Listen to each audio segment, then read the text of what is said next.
I do think this is an institutional-led rally. I don't think crypto natives like myself and you guys are the ones driving the price. I don't think retail is driving the price. I think it's TradFi, and they are a very different breed of buyer. They are not going to buy our altcoin bags. They're not going out on the risk curve.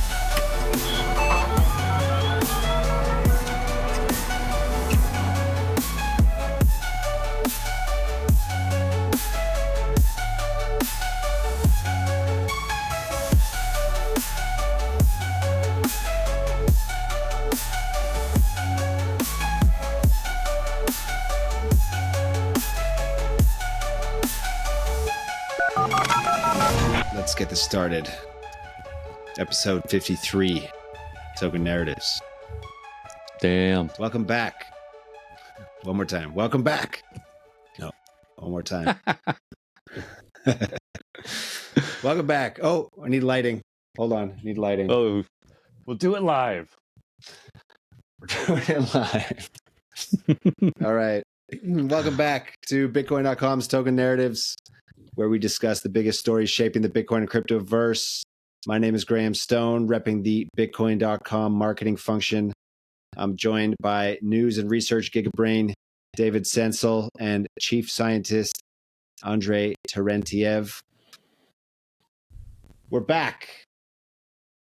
Bitcoin smashed through an all-time high, topping $112,000. Let me bring up the chart because it's so beautiful.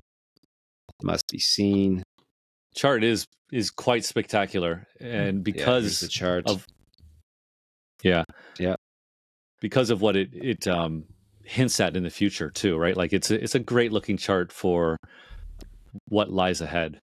To grind up, no blow off top, just grinding past all-time highs every day. That's right. So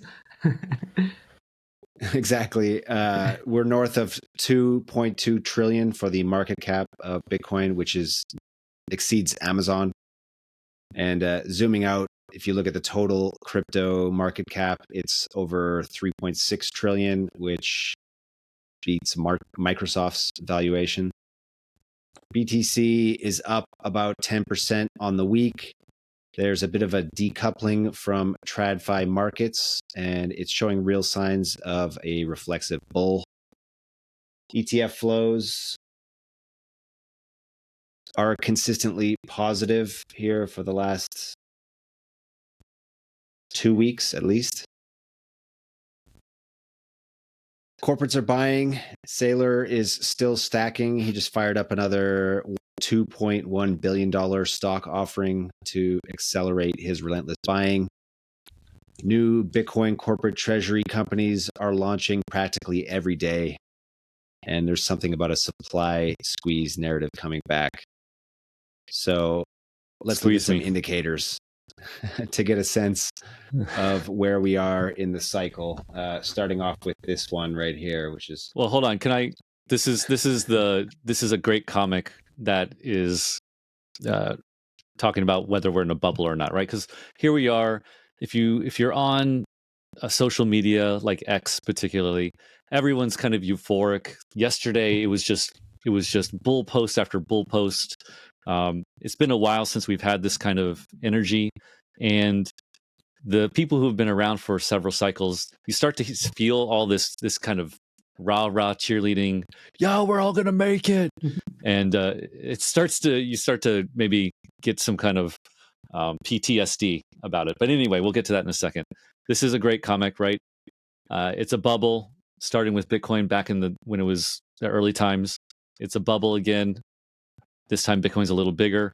It's a bubble. This time Bitcoin is quite a bit bigger. And then the final one, it's a bubble, and the person with Bitcoin is living in a utopian bubble while the American apocalypse is outside the bubble. Yeah. So we're currently at panel 1, right? Is that what you're saying? I think we're closer to panel 4, if I'm honest, but at least on the apocalypse side. Okay, but the whole idea behind these indicators is, I personally was fairly excited yesterday. Graham, I don't know if you can pull up that that tweet I had yesterday, the Elmo The one. Elmo one. Yeah. So I made a tweet also kind of joining in the excitement. I got swept up in breaking several all-time highs, right? It was 119, 110, 111, finally topped out at 112. So it was quite an exciting time. And after I posted that and kind of the adrenaline dump afterwards, I kind of was like, oh wait, is this a bad sign that I'm quite happy? You know, and so I was trying to look for either reassurance that this is indeed kind of the beginning of the next leg up, or that maybe, as some of the doom posters I follow have been saying forever, that we're gonna have a major pullback.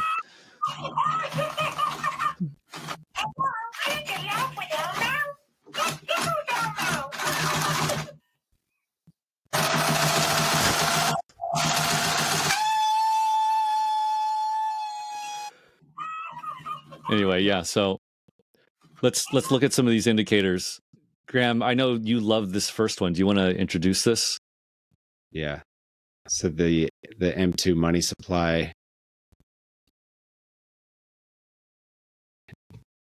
So this the white line is pushed ahead by 10 weeks. So, and what happens is as global M2 money supply expands, the price of Bitcoin expands with it, but with like a 10-week delay. So if you move the M2 money supply line 10 weeks ahead, it like correlates pretty closely to the price of Bitcoin. And M2 money supply has ramped up. Sure enough, the price of Bitcoin is following. So, yeah. And so again, we're all of these indicators. The whole point of this is you can look at these indicators to either kind of reassure you that your thesis, in this case, the thesis is, I think, I'm very bullish, and we have some price discovery ahead of us or some upside ahead of us, or they'll be counter indicating and saying, you know what, maybe you should be a little more cautious, or you're not paying attention to everything. So, okay, this is probably one of the biggest indicators to look at. Like Graham said, this is a global macro economic indicator. It's influenced by things like China printing money, starting to print money, Europe saying that it's going to start defending itself. Imagine that, a country that defends itself and spending money on military, again, increasing global liquidity. So these are major moving pieces of the global economy. And Bitcoin is incredibly sensitive to increases in liquidity. Maybe the most sensitive asset. And yeah, this would kind of support the idea that yeah, there does seem to be some room to run. The question is there some tapering off that's like planning? So I guess if this chart goes all the way to I guess it'd be May, right? So do we expect some tapering off of the M2 supply coming up, or that's also predicted to be up only from here? I mean, I would say Trump just passed his big, beautiful bill, right? Or it passed the House, I should say. Passed. Yeah, passed the House. Yeah, passed the House. Senate. So this is likely to, in some form, get through. I think that's going to increase liquidity, not to take it away. Austerity went out the Raise window. the deficit again. It's gone. Another $4 trillion. Yeah. And so yeah, I We're don't back to see business as usual. Yeah. So again, this helps for the people listening. This also helps you though think about what are the inputs for this indicator, and you can kind of see it in the news, like we're just talking about. You say, oh, China has indicated for the past, I don't know, 12 months and really ramped up in the past 3 or 4 months. We've talked about it on this podcast. I wrote about this a lot in the newsletter. all these indicators are from my latest newsletter too, by the way. And that again supports the idea that, as Andrei was asking, is global liquidity going to stop rising, or is it going to fall, or is it going to keep going up? And my interpretation of the news is that it's going to keep going up. Yeah. All right, let's look at the Bitcoin MVRV chart. Now, this one always confuses me a bit. Yeah, so this is how this one works again. It confuses me too. This confuses me too. But basically, as far as I can tell, it's the price at which Bitcoin is either overvalued or undervalued, right? And it bases that off of the long-term. What is it? The long-term. Is it the long-term price it's been bought or sold at? Hold on, I'm gonna confuse myself. I should have looked this up beforehand. Do it live. It's basically what price people got in at, the majority of people got in at. Yeah. And what the current price is. Yeah. And also maybe what they sold at, right? So like what's the, so you get like a, I think. So basically like the people that are buying right now have very little profits is essentially yeah. Or, yeah. Exactly. And so as the price runs up, you'd expect holders, these older holders, to realize some of their profits. And you see this happen in every cycle. I don't know. I mean, you can see that in the picture. I have a picture in the doc where I put little arrows, but you can see the blue squiggly line where it spikes up like that. Every time it spikes up, you see people taking profit. Right? Yeah. So these massive spikes, like this one here in 2017, correlated perfectly with the Pico top. Right? Exactly. Yep. And this other one in 2021, pretty close as well. Yeah, that was the first. That was the first all-time high run. Yeah, and then PK or whatever. Yeah. Now it's ramping up again, but I mean we're way suppressed. low.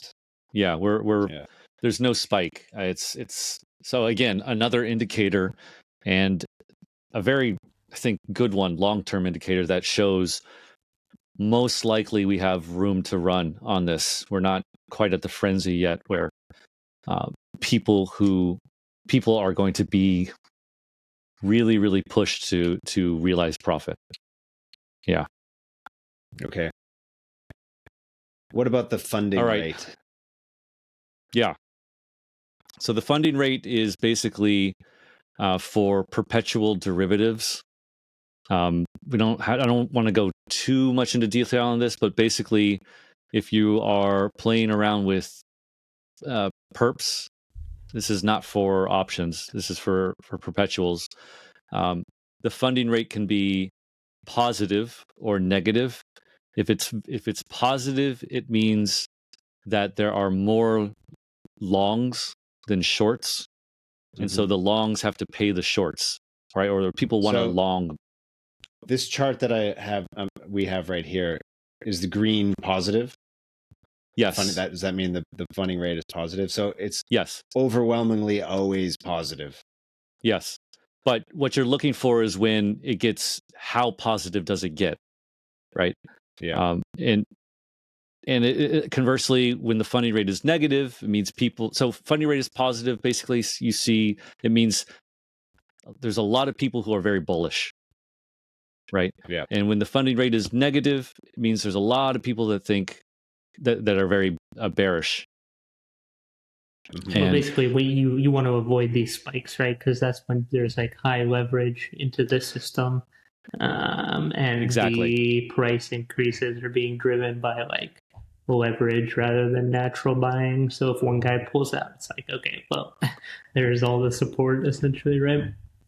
Yeah, and also if there's a pullback, usually what happens is people get over levered, which means that it's easier for them to get liquidated. They as you increase the leverage, the price level and with at which you can get liquidated gets higher and higher.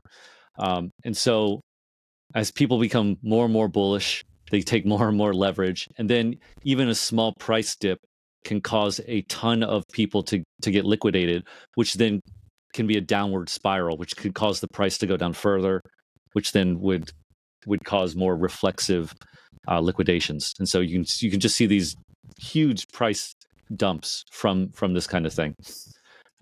This is a more of a short term indicator.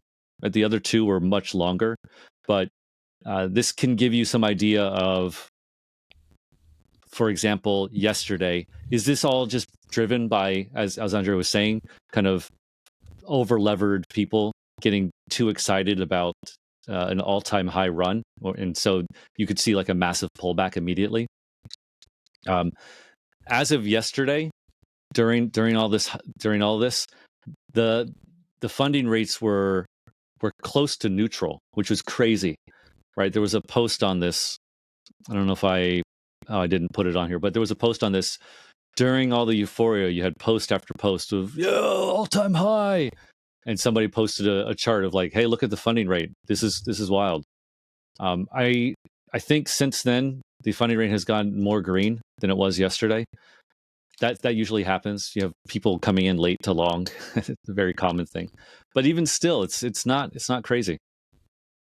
Okay, so that's another Another one on this sign. kind of analogous to the perp funding rate. If you want to look at like DeFi rates, you can look at Aave stablecoin lending rates. That's a good one. Because it's actually very similar. You basically see like, okay, what do people do with stable coins? They will be borrowing them to lever up on Bitcoin or Ethereum or like whatever. So it's the same thing. Like right now, the price to borrow stable coins on Aave is like 3%. In Pretty December, good. it peaked at like 20%. So you have a very similar like situation playing out in the DeFi space. So recommend using that one as well. I'm sure it matches the perps pretty closely. Is that on? Yeah, DeFi that's a great Llama, one. Andrei? Sorry. Is that indicator? Is that data found on DeFi Llama?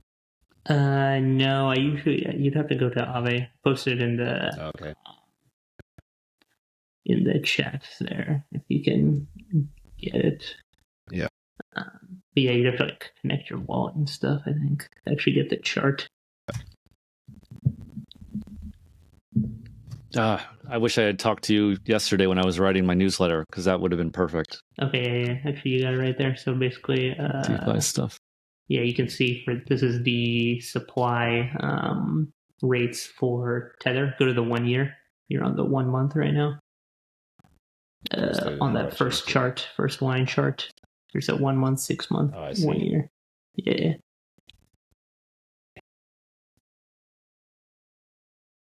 Come on, data. There we go. Yeah, you can basically see the same thing where Wow. in this big bull run in December, you had it spike up to like 13, 12 before it all dipped back down to 75. And now we're kind of seeing it like, this is the thing, it's like, it's matching the Bitcoin chart where it's just like creeping up. It's not like spiking, which really feels like, okay, this is just going to keep being very bullish for a while. Yeah, totally. That's awesome. Cool. Yeah, nice indicator. Gonna add it. This one is always kind of a fun one, I guess. I'm not sure how relevant this is, but the old I think it's this time, the Google Trends. Yeah, sentiment. This is a sentiment. These the last two are sentiment ones. Again, very kind of coarse, but they give, I think, a decent look at retail's appetite or new entrants' appetite for crypto. Well, And this so is, this is what for the search term Bitcoin. I don't know, but like this one, it never really makes sense. Everybody knows about Bitcoin. Who's typing the word Bitcoin into Google anymore? Yep, new people. So, I guess so. Yeah. So this one and the next one are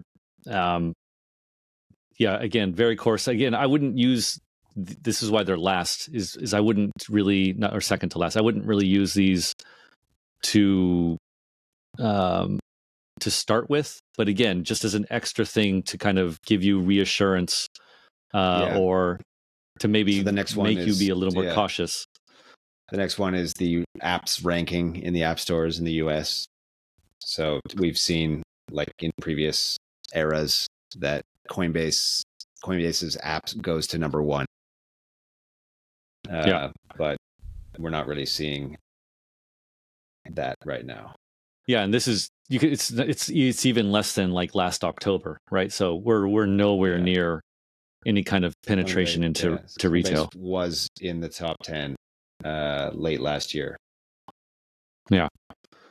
It's the bearish take on all these like indicators. Has Bitcoin just become a purely institutional asset? That's what we're going to talk about next. Later? We're going to talk about that next, Andrei. Yeah, that's right after this. I have something. Go to the last so we got last indicator. Search volume, daily exchange volume, long short ratio. Again, that's a graph version of the perps funding thing. Go to the past cycle comparisons. Now this is a good, reasonable indicator. I saved a good one for last, right?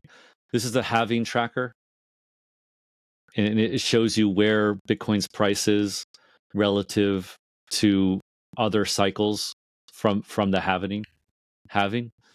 And you can see that we really haven't made any kind of parabolic move up yet. Now, over time, these moves up are getting smaller, as you can see in the graph, but we still really haven't seen that major impulse up. So to me, this is a pretty good medium to longer term indicator. Once this pushes up a good amount, then I'll start to. That'll probably be one of my first signs of like, okay, all right. You'll see it visually here in this kind of thing. Yeah. Time to hold too long. That was going to be your finishing. David, you weren't going to sell, right? As soon as you see it, you're going to say, well, if I just hold a little bit more. Yeah, exactly.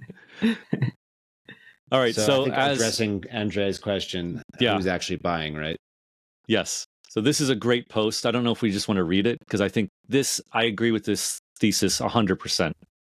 Okay, I'll read it. In previous cycles, BTC strength was positive for alts because the pool of buyers was crypto native, and you could reasonably assume they'll roll profits and rotate to other stuff eventually. So a lot of altcoin front running would take place, and BTC pullbacks, consolidations provided good opportunities to buy alts. BTC strength would create a wealth effect for crypto as a whole, and the velocity of money would go up across crypto as a whole. This cycle, the pool of buyers are primarily BTC focused and don't care about altcoins. There's no direct wealth effect to benefit altcoins, so the non-BTC crypto natives end up PvPing themselves to front run a rotation that hasn't happened. There's an important lesson here. We were all tricked and we fell for it. Investigate Michael Saylor immediately. In other words, to Andrei's point, I do think this is an institutional-led rally. I don't think crypto natives like myself and you guys are the ones driving the price. I don't think retail is driving the price. I think it's TradFi, and they are a very different breed of buyer. They are not going to buy our altcoin bags. They're not going out on the risk curve. Yeah, so Nazir in the chat asks, any future for Dogecoin or Shiba Inu coin? This might be a decent time to address a question like that. Yeah, I do think you will see these coins run, but I I don't know. I would love to hear you guys' thoughts. I've been thinking about this a lot. So I do think that once Bitcoin goes up a bunch, it's inevitable that crypto natives like ourselves will realize profits. And then where are we going to put those profits? Some amount of that, some percentage of that, we're going to rotate into alts. And so then you Definitely will going to see take some. a punt. Yeah, so you'll see some appreciation in altcoins. However, all the TradFi people who are the ones doing the new buying, they're not gonna realize their profits into altcoins. They're just not gonna buy Dogecoin and Shiba Inu. The other side of that, though, potentially is when the new buyers finally come in and they see Bitcoin at 250K and say, that's way too expensive for me to get one Bitcoin, but I can get 250,000 Doge. That's always pretty easily. that's always the hypothesis. But I think another one thing that's a little bit different now is like you can go along with leverage on Bitcoin so easily. You can do it on Robinhood, and so like you get the same effect as punting on a Dogecoin, really. Yes. Like this is like a thesis that I've seen a lot recently of like why invest in alts when you know like if Bitcoin dumps, they're just going to dump like just as hard. So basically, you're like getting into Bitcoin exposure anyway, but way more volatile. So if you're going to do that, just buy Bitcoin on leverage instead, and you're basically cutting out the extra steps. So I don't know if that's I guess it's bearish for altcoins.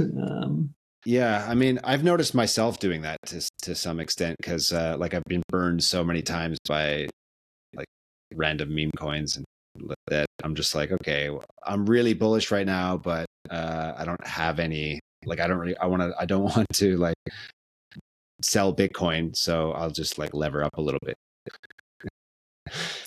Yeah, I mean, I'm good. I'm planning on doing that too, levering up a little bit on Bitcoin, but in like through Aave or some kind of lending platform, right? But everyone's talking about levering up. That's what you know. I know exactly. Danger zone. Exactly. But I'm going to lever up first, Andrei. But I do think you'll see. Well, here's my hope. How about that? I hope you'll see, and I do think this is true. But my bias is there because I want it to be true as well.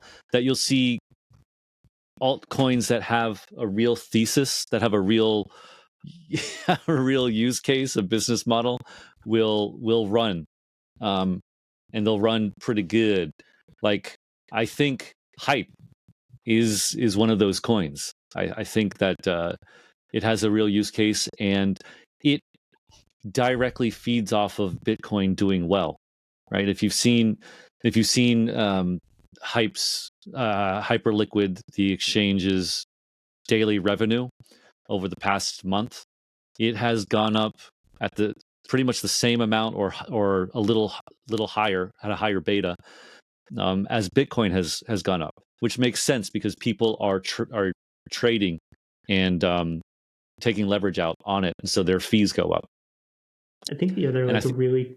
Oh, go ahead. Finish your thought. No, I'm just going to say, so there will be projects or tokens that I think will run pretty hard if they kind of align with Bitcoin, or they have their own kind of money making thesis. Yeah, I think like the real difficulty though is just because of this like 80-20 rule or whatever, of like 80% of the gains in the crypto market are from like 20% of the assets, and it's like Bitcoin and like the hyper liquids of the world, like these like winners that like really win and go like 100x.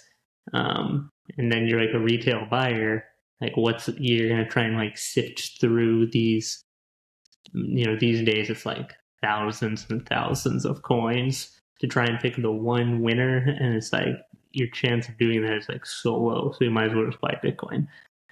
Whereas like in 2017, like it is actually feasible for retail to go in there and like I can like read.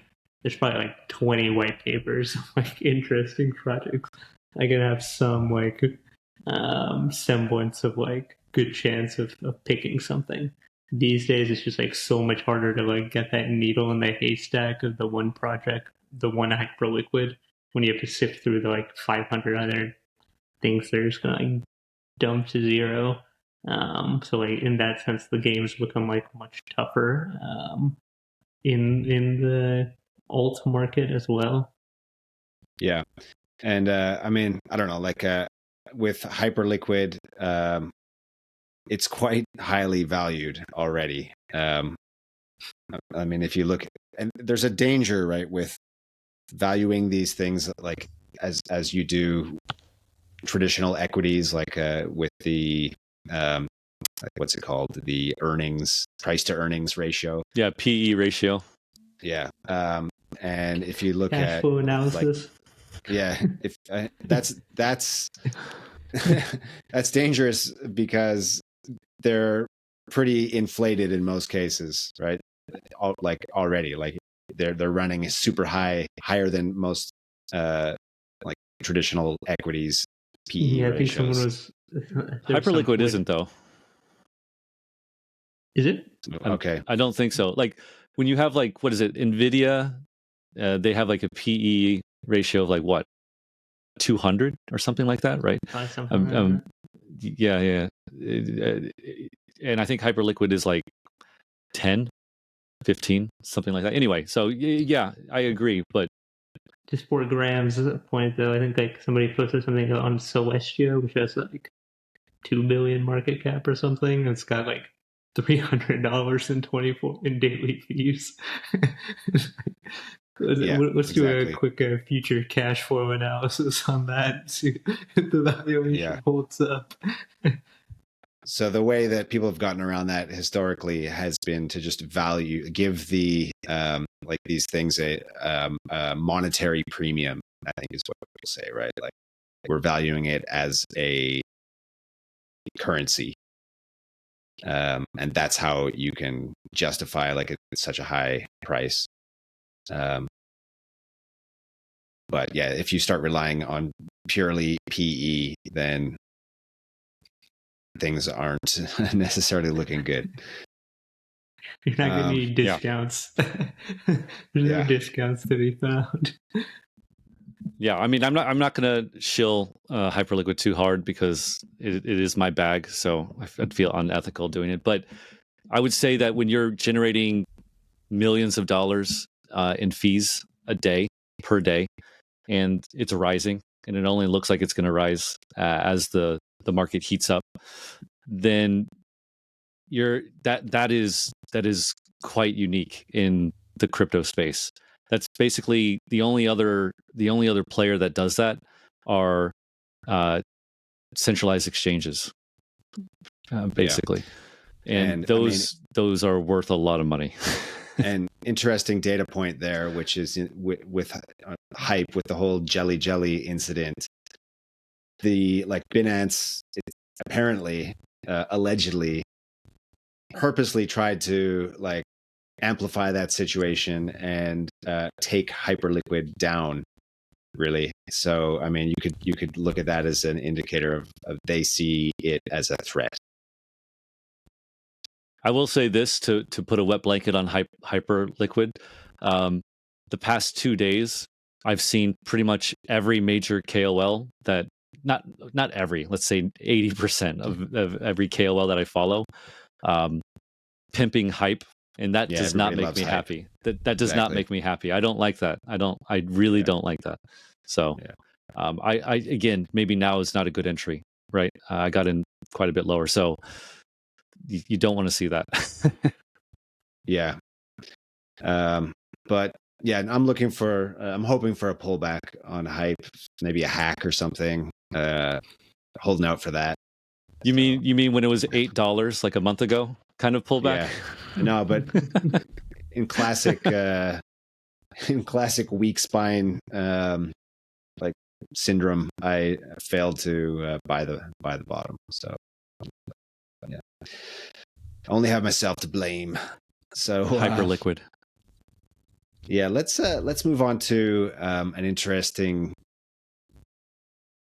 discussion I think that's emerging, and it comes from Arthur Hayes' latest blog post titled "Fatty Fatty Boom Boom."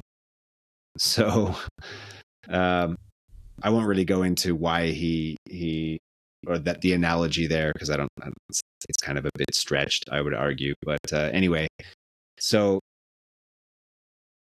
basically what he's saying in this article is that tariffs aren't going to work. The Trump administration is basically just going to pivot away from tariffs, but the problem persists, which is that the fiscal situation in the United States is unsustainable and something must be done. And his thesis is that the thing that's going to be done is capital controls. That'll be the weapon of choice for fixing, as he calls it, Pax Americana's imbalances. And so he says that basically there's like $33 trillion in foreign held US assets. And the policy of the Trump administration will be in the near future to tax them in some way, some form of capital controls on those foreigners. Like you have to pay, for example, a 1% per year on if you're a foreigner on your like US holdings, just as an example. And what that will do is force a not insignificant percentage of that $33 trillion in foreign held US assets out of the US, right? But where are they going to go? I mean, they're not necessarily going to go into their own like domestic equity markets, because those aren't necessarily. I mean, those markets could face the same problems, capital controls. And then so his argument is that it's just going to get pushed to things like Bitcoin and gold. And so if he says that if just 10% of that gets pushed into crypto, Bitcoin's market cap could 10x. So he's calling for a price of $1 million per Bitcoin by 2028. So a couple of things. I think Mr. Hayes and I follow a lot of the same people, and I think he's getting some of these ideas from, for example, Neil Ferguson, a well-known historian and kind of economic analyst, who also talks about capital controls probably coming down the line. What Hayes is referring to is kind of one of the more extreme versions of capital controls, where in which case the U.S. or any other economy would be getting rather desperate to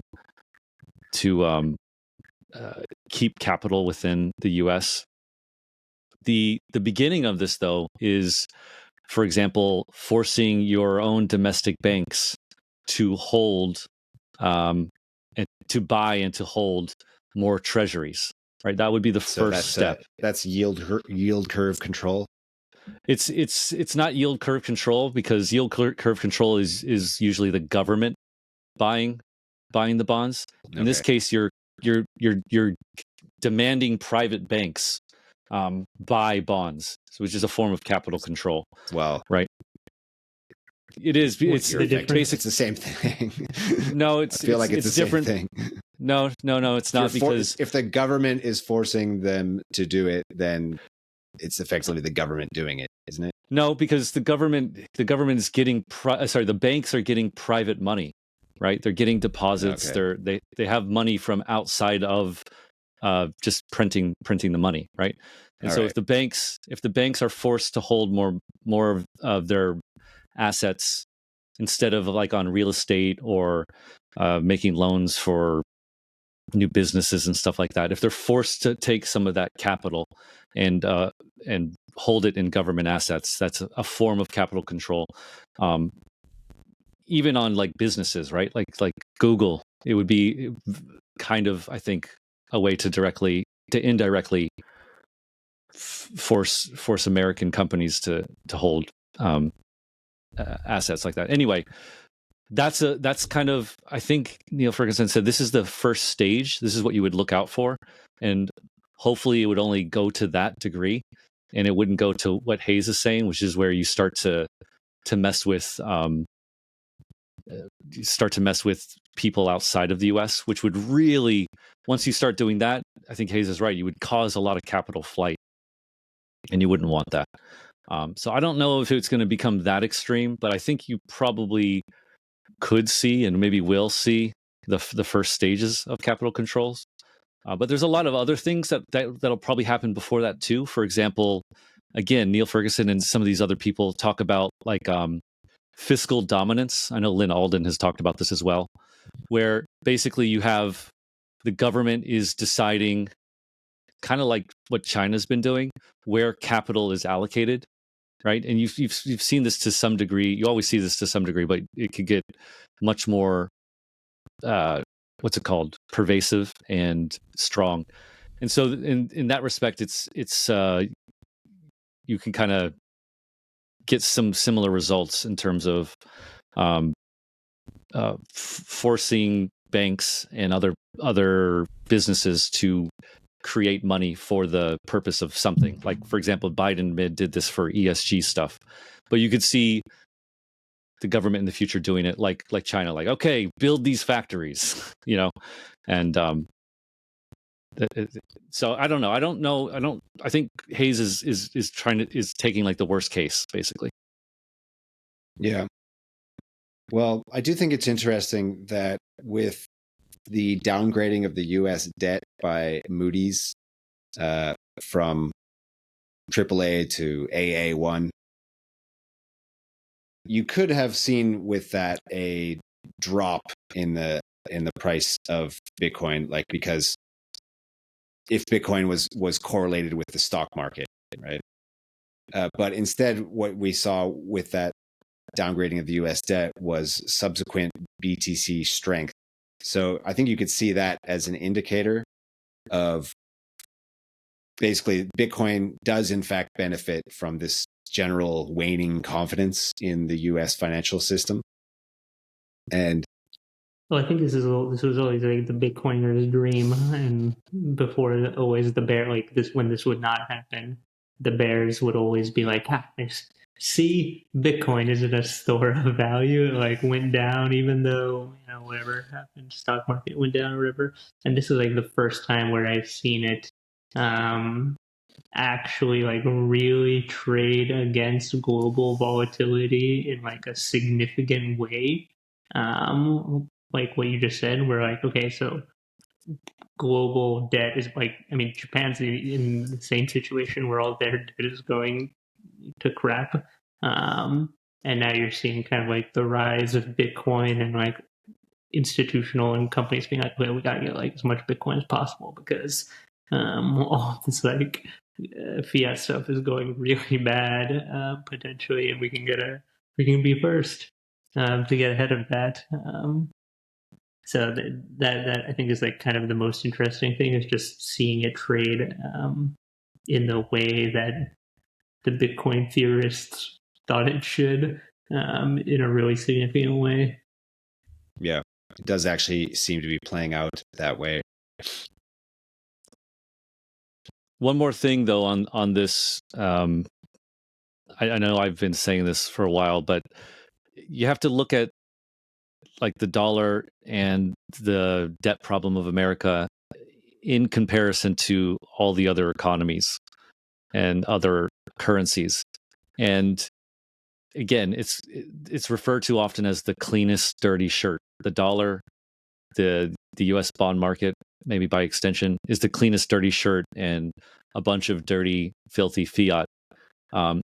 So I don't know, Graham, you see this bond stuff thing that I wrote down? This is from Cross Border Capital, Michael Howell, who I've talked about before, who follows, he's one of these global liquidity people. He kind of was at the forefront of this before anyone else was. And now it's very popular to talk about global liquidity. Anyway, he often talks about this thing called term premia, which is a bond thing. Basically is an extra part of the yield you get from a bond based on the risk to buy that bond. And all this talk about how the U.S. is losing its global reserve status and how our deficits are terrible and nobody wants to buy our bonds and bond yields are blowing out, all this kind of stuff. Well, if you look at this chart, you can see that the U.S.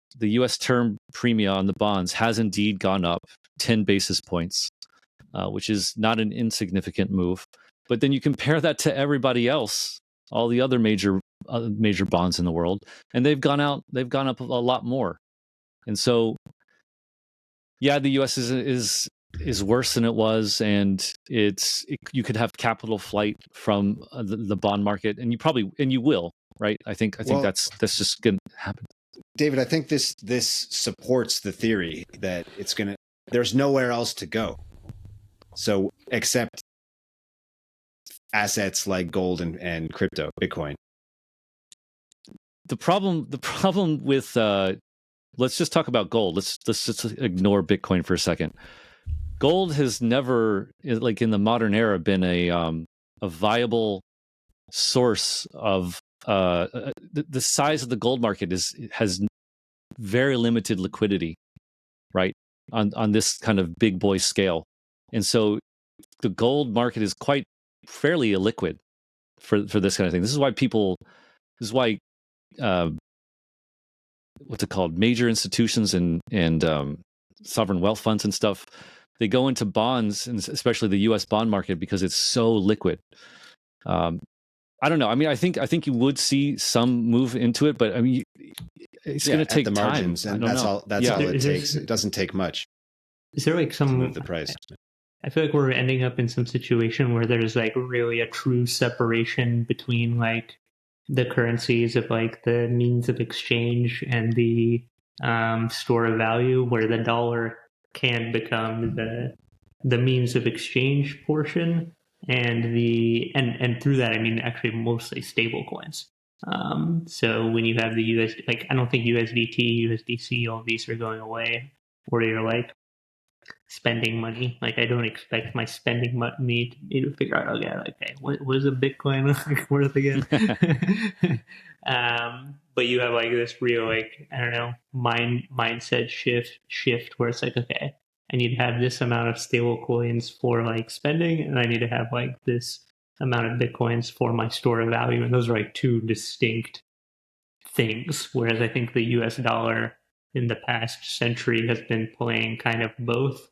And now people are like realizing, okay, like I can still use it as a means of exchange because it's liquid. And like precisely what you said, like, what else am I going to use? There's nowhere else to go. But I'm definitely not going to be using it for my store of value anymore.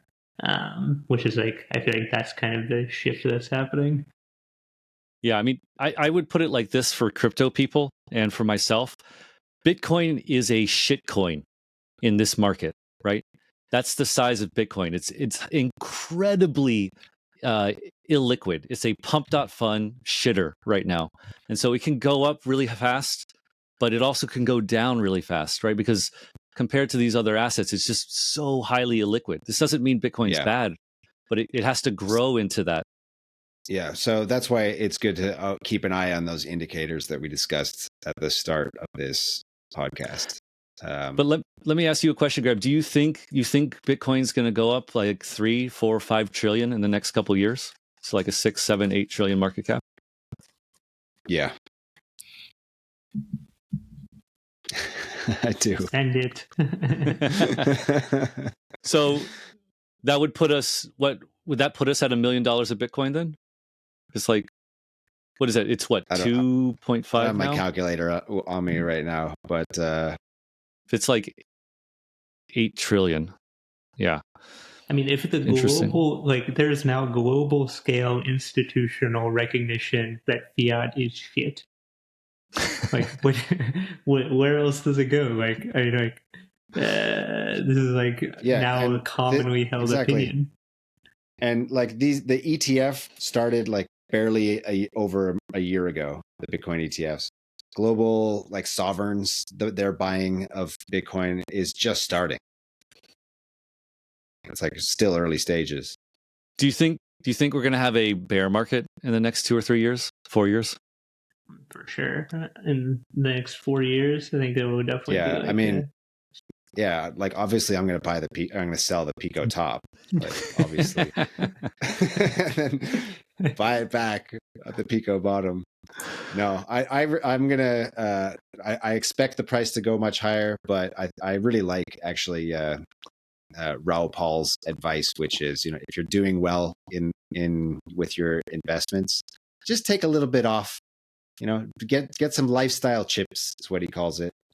I think what will trigger the bear market, right? is going to be some sort of like Bitcoin treasury company blow up, because somebody's going to be like scamming it. Whether it might not be Sailor, but it'll be somebody is running an actual scam. On that note, I think we should. Yeah, go ahead. I think Graham, we should do a strategy check-in, but go ahead. Can we start this with go to my wet blanket first thing and play that video? Okay. This ties in directly what Andrei's saying. This one, yeah, just a second.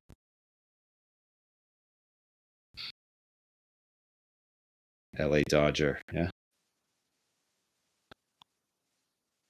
And today, Gladiator and I, we're on our way from Newport Beach to Santa Monica to confront Fred Krueger, Dr. Krueger. And we're gonna interview him and ask him uncomfortable questions. What are you gonna ask him, Gladiator? I'm gonna ask him questions he's not prepared to answer. He's not prepared at all. Such as what? Okay, that's not. I can't review. Don't spoil it. Don't spoil it yet. But yeah, so weather is nice, way better than where I come from. And today is what day is today? Today's the day in May. Today is the day. All right. Anyway, you can turn it off basically. But basically, they were going to interrogate him about why isn't he buying strategy, and he's kind of a fool for not buying strategy. Yeah, the confidence with I see things like that, and I'm like, oh buddy, yeah. A Zoomer driving and around. I don't think either of these guys have ever had girlfriends. Just gonna put that out there.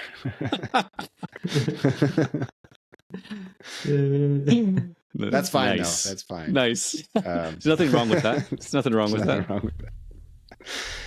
But yeah, so so let's do a little strategy check-in, right? Because I keep hearing this idea floating around that the Sailor strategy is arbing the boomer Ponzi. So what that means is they're using Wall Street's inflated asset valuations and cheap money, like equity and debt, basically, to buy Bitcoin.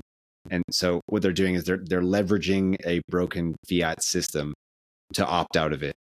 So he's weaponizing fiat incentives to accumulate Bitcoin. And some would say it's going to end in tears for people who are buying the stock now. Eventually they're going to have to sell, and retail equity investors who come late to the trade are going to be in trouble. I think it's a little bit different, right? So I think the real, unique thing here is they're selling bonds, right? So just like the way the government is selling bonds, MicroStrategy is selling bonds. Bond traders are not exciting people. They are getting 1% to 2% on trading treasuries. They're trading corporate bonds. These are not exciting instruments that are going to pump a lot. What Sailor is offering to these bond traders is saying, hey, instead of buying these corporate bonds that are going to get you 1%, why don't you buy my bonds that are going to give you exposure basically to Bitcoin? So basically these bond traders, and they can't, they have they have rules where they can't trade anything except public company bonds or something like that, right? And now it's okay, well, how about you buy my bonds, which are totally legit bonds, they're going to totally work on your balance sheet, but really you're basically just buying exposure to Bitcoin. So what you think is you're buying is these super boring bonds. Actually, you're just basically longing Bitcoin. Now, whether that will blow up or not is to be determined. Because it's the same thing. Like, I'm not worried about the equity holders in this kind of situation. I'm much more worried about like the bond holders, right? Because they're selling. Like, who are these bond holders that are buying so much MicroStrategy bonds? And what happens when the Bitcoin price goes down? Like that I don't know. So that, yeah, what you're describing there, I think that does, like, this term arbing the Yeah. boomer Ponzi, right? Like, he's found a way to take money, to funnel money that would normally go into like really safe things, and he's found a way to like funnel that into Bitcoin. From what I have followed from other more financially literate, not illiterate, literate people, is that what he's doing does work, and it will work. It's not that risky. What I worry more about is kind of the classic thing that always happens with these kinds of things, which is someone who's doing this kind of strategy is just going to be lying and breaking the law and taking money, and it'll blow up because they were just thieves and liars, and that will cause a reflexive move down, which will pull down maybe legitimate players who have structured it in a decent way. But because it's kind of like a house of cards, if you have like a big FTX rug pull where it just absolutely kills everything, that can pull down legit players too. So here's the other way that it blows up, by the way. So the first set of MicroStrategy bonds were offered at 6%.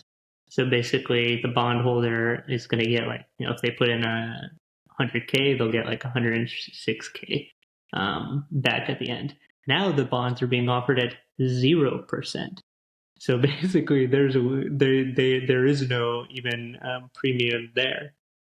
So what people are theorizing is that in the future, MicroStrategy bonds are going to be negative. So you're actually going to have to why would anyone buy them? Because of the exposure to bonds? Bitcoin. So basically, the price appreciation. So you're basically banking on the fact now that I'm going to convert. So I literally am not even thinking about like holding the bond to maturity. Bitcoin's going to pump it up to where I can convert in 2 weeks, like whatever. And now, if the Bitcoin price dumps, you're just completely underwater.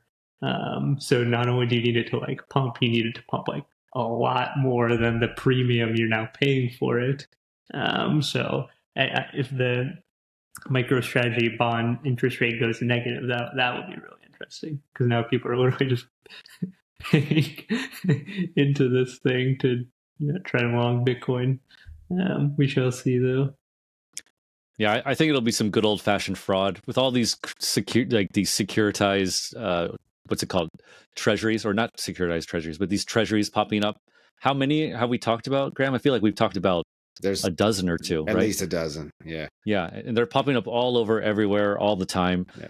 How many of them are just going to be kind of breaking the law or not following what they should be doing and having clear risk management and all that? Probably quite a few, right? Probably quite a few. Yeah, the Lost incentives the keys, are high. and then the guy ends up in Canada or whatever, like that one Canadian exchange back in the day. Yeah. Oh yeah, exactly. All right. I think that's a good place to wrap it up. We covered the bull signals. The signals to watch for as things ramp up here with the bull market. We covered some warning signals to watch out for. Dipped our toes into a little not Bitcoin action, namely hype. So yeah, we covered it all. I think let's wrap it up. Thanks, David and Andrei, and thanks to everyone for listening. That's another episode of Bitcoin.com's Token Narratives in the Bag. See y'all later. See you guys.